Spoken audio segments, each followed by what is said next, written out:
Alors rappelez-vous que Dieu a un plan pour vous. Vos bénédictions peuvent ne pas arriver exactement de la même façon au même moment ou de la même manière que les leurs. Peut-être croyez-vous en Dieu depuis 20 ans et il y a 6 mois que cette personne a été sauvée et elle a déjà reçu ce pourquoi vous priez depuis 20 ans. Je ne peux pas expliquer cela, mais faites confiance à Dieu. Restez avec nous dans Jouissez de votre vie.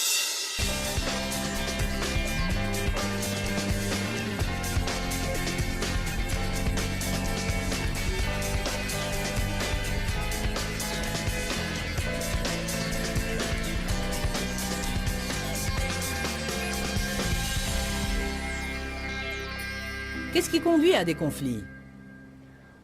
Qui sait c'est quoi les conflits? Vous ne savez pas ce que c'est?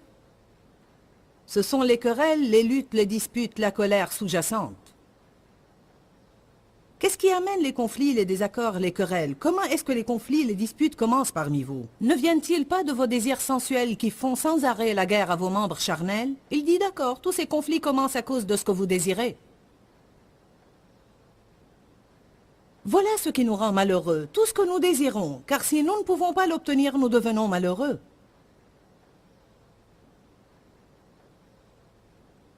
Allez-y, encouragez-moi un peu. Vous êtes jaloux et vous voulez avoir ce que les autres ont. Vos désirs sont alors insatisfaits. En d'autres termes, il dit ceci, ce n'est pas la façon d'obtenir ce que vous voulez.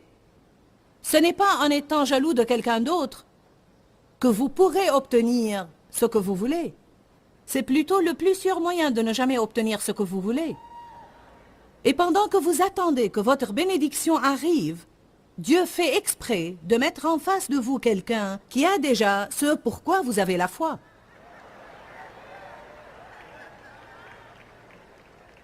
Et à moins que vous n'appreniez à être content pour lui, et à être béni pour lui, et que vous ne sachiez que Dieu a un plan pour vous, qui peut être différent de son plan pour lui, mais il a un plan pour vous. Vous n'aurez jamais ce que vous voulez.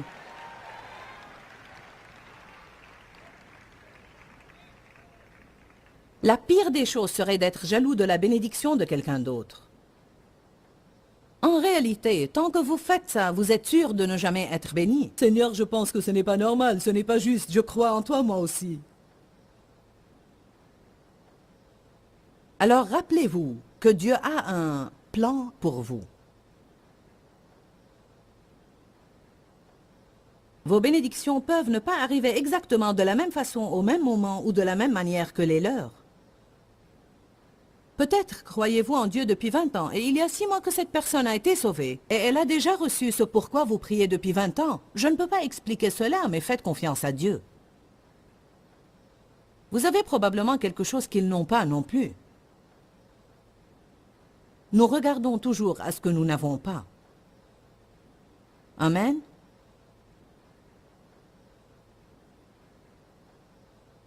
Vous êtes jaloux, vous convoitez, et vous ne possédez pas, vous devenez meurtrier, parce qu'haïr dans vos cœurs, c'est déjà être meurtrier. Cela est vraiment fort. Vous êtes envieux, vous êtes en colère, et vous n'arrivez pas à obtenir ce que vous voulez. Vous ne pouvez pas être satisfait, obtenir la joie à laquelle vous aspirez. Vous avez des querelles et des luttes. Vous ne possédez pas car vous ne demandez pas. Ou vous demandez des choses à Dieu et vous ne les obtenez pas parce que votre but est mauvais. Votre but est mauvais.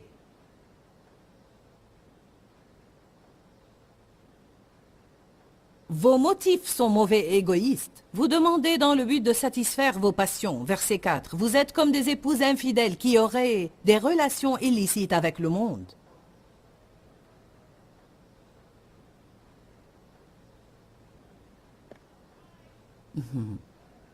Dieu est un Dieu jaloux. Verset 5. Ne savez-vous pas que l'Écriture dit... Croyez-vous que l'Écriture parle en vain quand elle dit que c'est avec jalousie que Dieu chérit l'Esprit qu'il a fait habiter en nous et qu'il désire ardemment que l'Esprit qu'il a mis en nous soit accueilli avec un amour jaloux? Dieu est jaloux de tout ce qui prendrait dans vos vies la première place avant lui.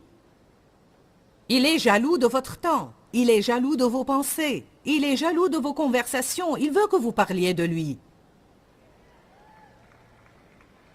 Il veut que vous pensiez à lui. Il veut que vous parliez de lui aux autres. Il veut que vous soyez fiers de lui. Que pensez-vous que je ressente si, sans qu'il le sache, j'entends un de mes enfants dire « J'ai la meilleure maman du monde ». Que pensez-vous que ça me ferait? Que pensez-vous que j'ai ressenti quand mon portable a sonné de cette sonnerie si particulière aujourd'hui et qui indique que j'ai reçu un message écrit sur mon téléphone, la technologie moderne. Mais toujours est-il que mon fils, qui est en ce moment même à Baltimore pour une conférence de jeunes avec 1600 jeunes personnes, m'a envoyé un message sur mon téléphone vers environ 9 heures du matin disant « Je t'aime, maman, Dan. » C'est bien mon fils.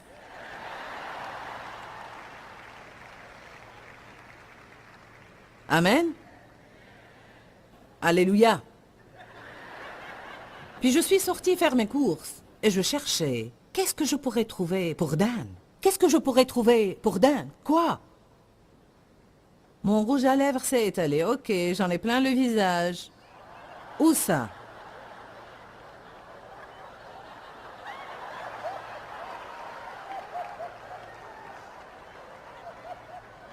Il n'y en a plus? Il n'y en a plus. Ma famille s'occupe de moi. J'étais allé prêcher à Chicago la semaine dernière et Dave a envoyé Sandy sur l'estrade pour qu'elle puisse redresser la fente de ma jupe parce qu'elle était mal mise. Je suis en haut en train de prêcher, elle arrive et elle fait comme ça. Mon Dieu!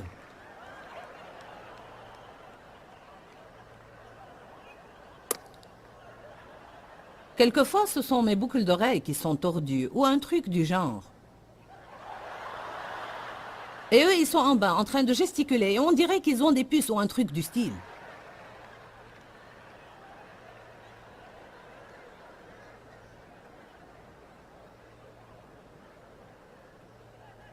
Dieu aime t'entendre parler de lui d'une bonne façon. Il aime t'entendre dire des choses comme « Mon Dieu est fidèle et il va intervenir ». Amen. Regardons ce que dit Malachie. Malachie chapitre 3, verset 16. Dieu est jaloux de vos conversations. Il veut que vous parliez de lui plus que de n'importe qui d'autre. Maintenant, regardez. Alors ceux qui craignent l'Éternel, peur révérentielle, se parlèrent l'un à l'autre, et Dieu écouta et entendit. Et un livre aide-mémoire fut écrit devant lui pour ceux qui craignent l'Éternel et qui honorent son nom. Donc, si vous allez manger et que vous n'êtes pas en train de faire des commérages les uns sur les autres et parler des choses que vous voulez, et comment obtenir ce que vous voulez, mais que vous parliez de Dieu, Dieu est si bon, je vous assure, j'ai confiance en lui. Il a été si bon pour moi. Je vais vous dire ce qu'il a fait pour moi la semaine dernière. Gloire à Dieu. Alléluia. Le Seigneur dit que l'on m'amène le livre aide-mémoire. Enregistrez cette conversation. C'est comme son agenda. Et quand il aura un jour calme au ciel, quand il n'aura pas trop de demandes, il prend son café, un décaf, c'est sûr. Un petit Starbucks cappuccino, un double. Il dit que l'on m'amène mon livre.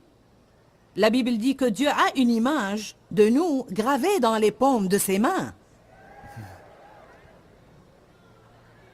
Regardez mon enfant. Comme tu es mignon. C'est comme voir l'album de notre bébé. Oh, vous vous souvenez de ce jour où ils sont allés manger et qu'ils se racontaient combien j'étais bon? Oui, je n'invente rien, c'est ce qui est écrit. Alors regardez la promesse. Verset 17. « Ils seront à moi, dit l'Éternel des armées. Ils m'appartiendront au jour que je prépare, et je déclarerai publiquement qu'ils sont mes joyaux, ma possession personnelle, mon trésor particulier. Et j'aurai compassion d'eux, comme un homme a compassion de son fils qui le sert. »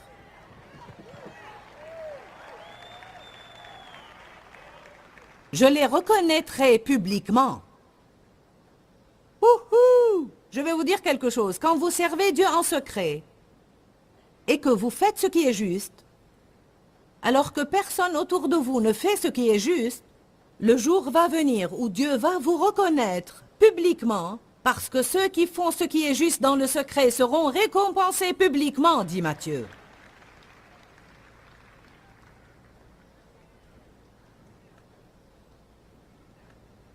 Les gens me disent, vous savez, parce que mon ministère n'a été vraiment reconnu que ces 7 dernières années, alors que je l'exerce depuis 25 ans. En fait, les gens me disent tout le temps, on dirait que tu viens de nulle part, Joyce. Mais je vais vous dire que j'étais là. Vous ne me connaissiez pas, mais Dieu me connaissait. J'étais inconnu, faisant ce qui est juste et traitant les autres de façon juste. Faire ce qui est juste. Honorant Dieu, rendant mon caddie à sa place parce que Dieu me l'avait demandé.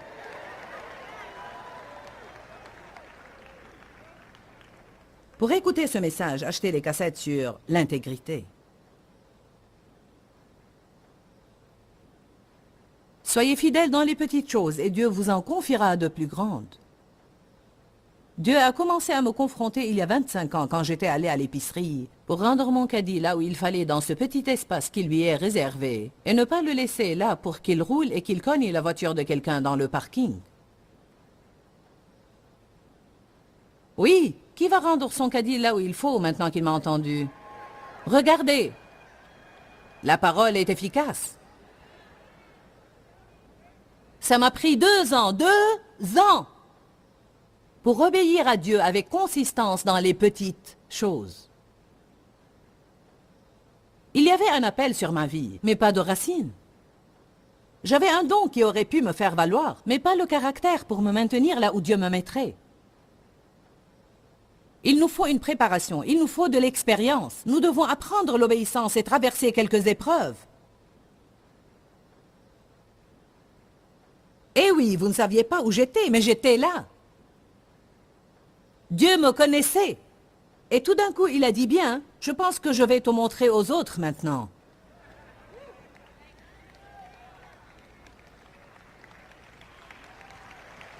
Tu es prête, j'ai travaillé les petits détails. Je pense que peut-être tu peux me glorifier maintenant, tu peux me rendre gloire. Je ne veux pas me montrer et lui faire honte, je veux rendre gloire à son nom. Ce qui veut dire qu'il faut que mon style de vie soit conforme à ce que je dis. Ne vous inquiétez pas si vous pensez être caché, comme si le Seigneur vous avait mis sur une étagère. N'essayez pas d'esquiver ces années de silence. Ces années où vous pensez que tout le monde, personne ne me connaît. Vous savez que Jésus a été consacré quand il avait 8 jours. La Bible parle de cette consécration, puis vous n'entendez plus rien à son propos jusqu'à l'âge de 12 ans.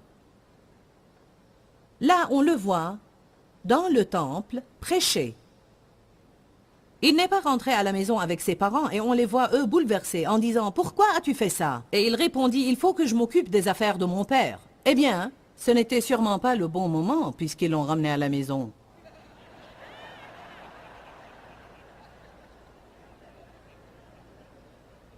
Donc Jésus lui-même, dans son humanité, désirait être dans la volonté de Dieu.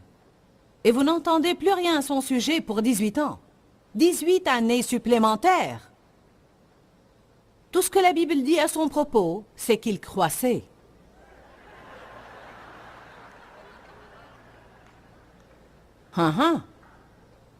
Jean-Baptiste a été amené au désert dès le jour de sa naissance ou de sa consécration jusqu'au commencement de son ministère public. Non, vous savez, il est là dehors, mangeant des abeilles, plutôt des sauterelles. Du miel. On ne mange pas les abeilles. Pourtant, une peau d'animal ayant l'apparence d'un homme sauvage. Mais quand il en est sorti en criant « Repentez-vous !» on le remarquait. Je vais vous dire quelque chose. Quand Dieu vous fait sortir, quand il vous sort de l'anonymat, combien d'entre vous aiment ça? Je vais te reconnaître publiquement comme étant mien.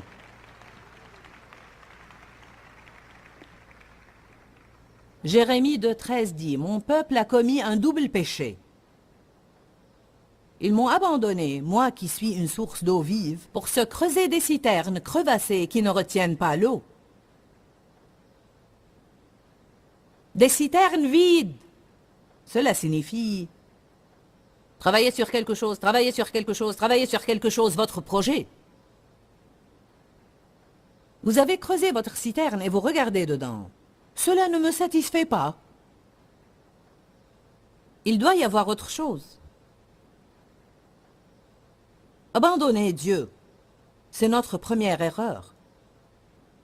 Creuser nos propres citernes. Des citernes qui ne gardent pas l'eau.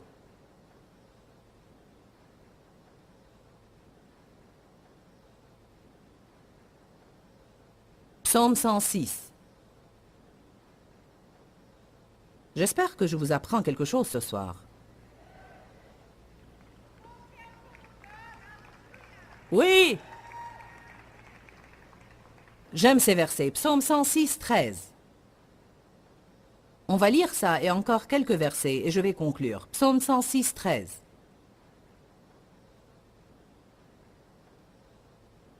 En fait, on va commencer au verset 12.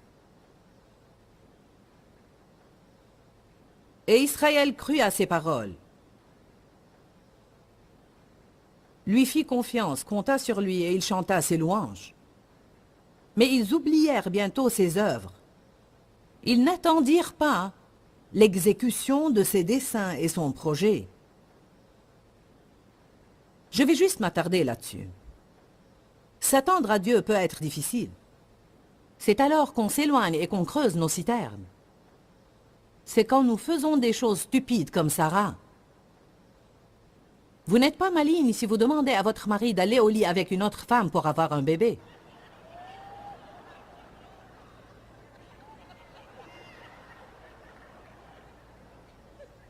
Eh bien, lisez cela, Genèse 16. Dieu leur avait promis un bébé. Il ne venait pas, et c'est là qu'elle a eu une idée brillante. Ah, je sais comment Dieu veut s'y prendre.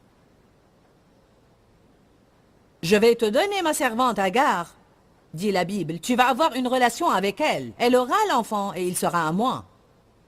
Mais Agar a changé d'attitude. Je suis enceinte et pas toi. Alors Sarah a rejeté la faute sur Abraham. Elle a dit, c'est à toi de régler cette affaire. Et lui a répondu, occupe-toi de ça toi-même. Donc elle a maltraité Agar. Agar s'est sentie blessée et est partie. Elle s'est enfuie dans le désert. Dieu l'a rencontrée dans le désert et il lui a dit, rentre, soumets-toi à ta maîtresse. Vous savez, vous allez devoir revenir à l'endroit d'où vous vous êtes enfui. Laissez Dieu vous travailler. Ce n'est pas en fuyant l'épreuve que vous vous libérez, mais en la traversant. Voilà ce que nous dirons à ce propos. C'est une étude complète. Ils oublièrent bientôt ses œuvres. Ils n'attendirent pas l'exécution de ses desseins et son projet. Je vous encourage ce soir. Attendez l'exécution des desseins de Dieu dans vos vies. Ne sortez pas pour essayer de creuser vos propres citernes, parce que vous allez découvrir qu'il n'y a pas d'eau dans ces citernes. Ça ne vous satisfera pas. Mais au lieu de ça, ils furent saisis de convoitise dans le désert. Ils voulaient une chose, je veux, nous ne voulons pas de cette main, donne-nous de la viande.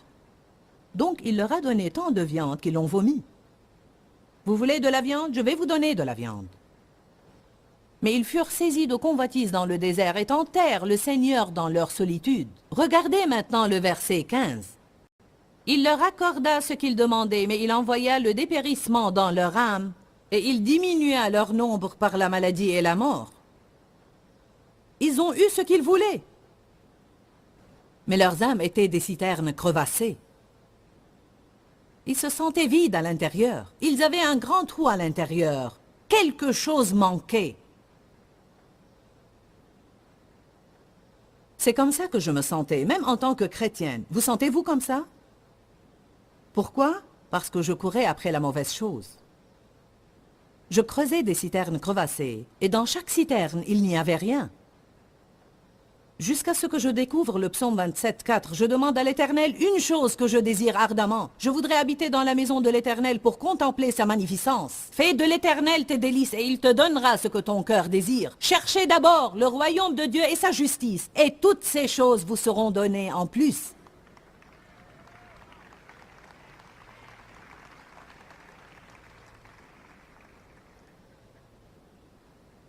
Qu'ont-ils fait ensuite? Ce que les gens font, verset 16, ils ont envié Moïse. Ils n'ont pas fait ce qui était juste. Donc ils ont envié le gars qui avait de bons résultats dans sa vie car il faisait ce qui était juste.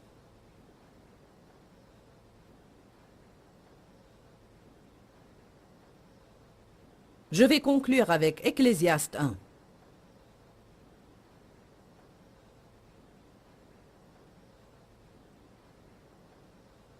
D'habitude, je ne cite pas autant de versets quand je prêche.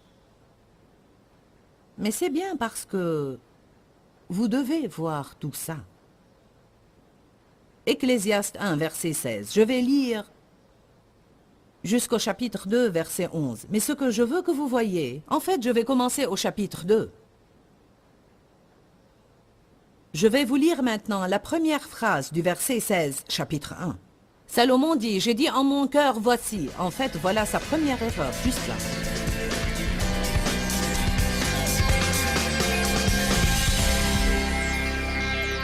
Je crois qu'un des principes les plus importants dans le monde, c'est de faire ce qui est juste. Je sais que parfois nous pensons et nous disons, c'est ça qui est difficile à faire, je devrais faire les choses de façon juste, mais je les fais d'une mauvaise façon. Nous avons besoin d'acquérir une nouvelle disposition d'esprit, parce que nous désirons que des choses justes nous arrivent dans nos vies, et la seule façon d'y arriver, c'est de semer des semences en faisant ce qui est juste, et Dieu nous donnera la puissance de le faire. Plusieurs d'entre vous cherchent la volonté de Dieu dans leur vie ou recherchent le plan de Dieu. Souvent, nous désirons connaître la volonté spécifique de Dieu dans nos vies. Mais Dieu m'a appris un principe. Il a dit la plupart des gens veulent connaître ma volonté spécifique pour leur vie, mais ils ne sont même pas prêts à faire ce qu'est ma volonté générale pour tout le monde.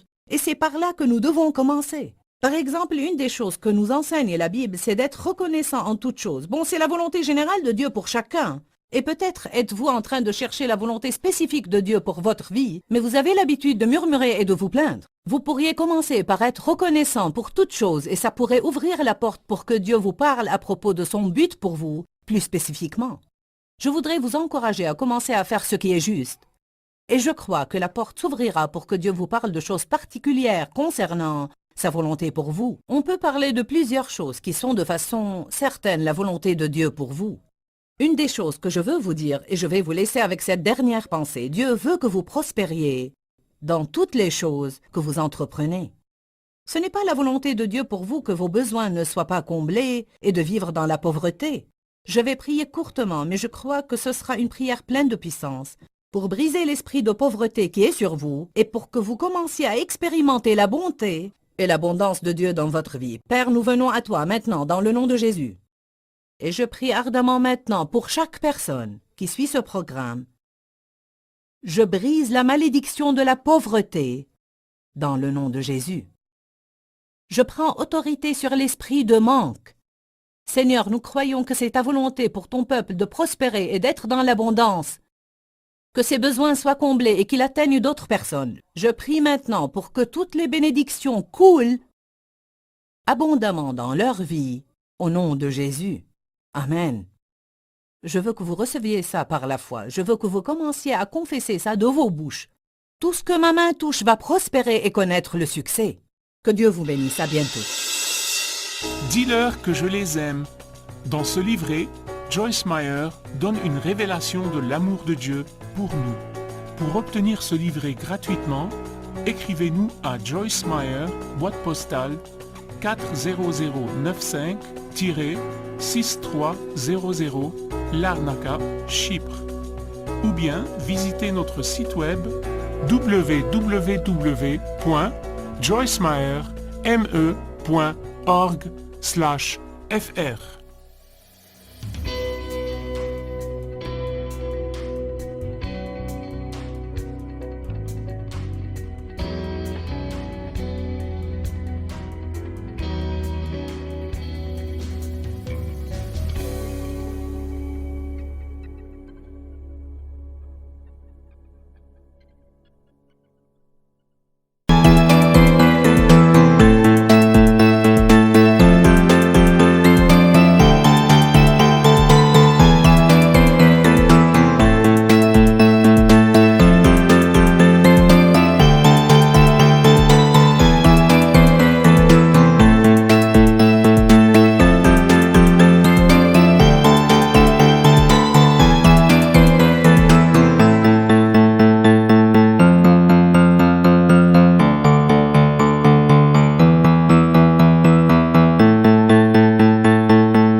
yêu yêu chưa hẹn mùa lụt nước lũ bắt cá